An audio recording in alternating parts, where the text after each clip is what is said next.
kind of see you. Then I'm going to sit down. We were asked to present a little bit about our businesses here, and at Loam we quite literally work with incubators. So we work at the intersection of microbial science, climate change, and agriculture. There are a couple of slides that we can throw up that might just help to illustrate what we do. Ah, perfect. Thank you very much. Cool, and that one. Does that work? Sweet. So lots of people have talked about the IPCC report. I pulled this graphic out of it, but I think everyone in this room knows that the mitigation will not be enough. Carbon removal is needed at scale, and at scale as rapidly as we possibly can. Yet a lot of the solutions that we're putting our hope in are taking more time than we want to scale, mainly because of the fact that they're expensive, or they can be challenging from a political standpoint. A lot of the opportunities in nature-based solutions, and particularly within soil, help us to overcome some of those challenges. And the demand is there. And again, this room knows better than anyone how quickly that demand is growing. We're having conversations the whole time with organizations who are looking towards getting to net zero, but quite frankly, a lot of them just don't know how they're going to get there.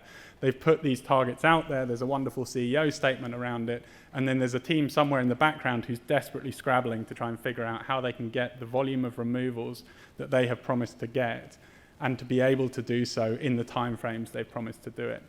So we're expecting a 100-fold increase in the carbon removal markets by 2050, and that price pushing up, which really helps to incentivize the level of innovation we need. And one of the things that makes me most hopeful right now is the incredible amount of innovation and technology development that is going on across the world in terms of solutions, particularly around carbon removal. There's been quite a lot of conversation this morning already around soil. Soil is the largest terrestrial carbon sink. There's an incredible opportunity here for us to be able to sequester very large quantities of atmospheric CO2 and store it stably in the soil. Yet the tools that we have available to us at the moment in regenerative agricultural systems predominantly can create incredible gains, but they take time. And what we need to do is to provide additional tools to help accelerate those gains and also help to ensure that the environmental impact is what we want it to be. Lots of words on slides, very small screens. Apologies for that. I'll just keep talking. What Loam does is we go out into the landscape and we isolate microbes from a very, very wide range of different environments. We're basically regenerating the land from the microbial level up. We look specifically for microbial fungi that have the capacity to increase both the volume of carbon being sequestered through the season, but also are able to stabilize that carbon in the soil for the long term. I'm going to skip over a little bit here, but basically this is what we do. Isolate microbes. We've developed our own proprietary bioinformatics platform that allows us to very, very quickly screen very large numbers of microbes for specific traits around carbon sequestration and stabilization. We work in the greenhouse, in the field, and then obviously developing our product, Carbon Builder. We're good at microbiology, we're not so good at branding sometimes. Carbon Builder's, it does what it says on the tin, basically. But our technology is built specifically to increase the volume of carbon being built, but also to stabilize that carbon. When you look at soil, and I think your point around quality was a great one, when you look at soil, what we're trying to do is create a race to the top in terms of quality rather than the race to the bottom in terms of price.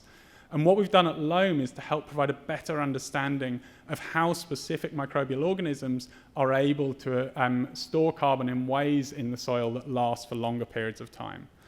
If you look at things like carbon stored at the center of microaggregates, known as aggregate carbon, or mineral-associated organic matter, which sorbs to minerals in the soil. We do this across predominantly broadacre crops, so crops like canola, barley, soy, corn, and that gives us the opportunity to be able to scale very, very quickly.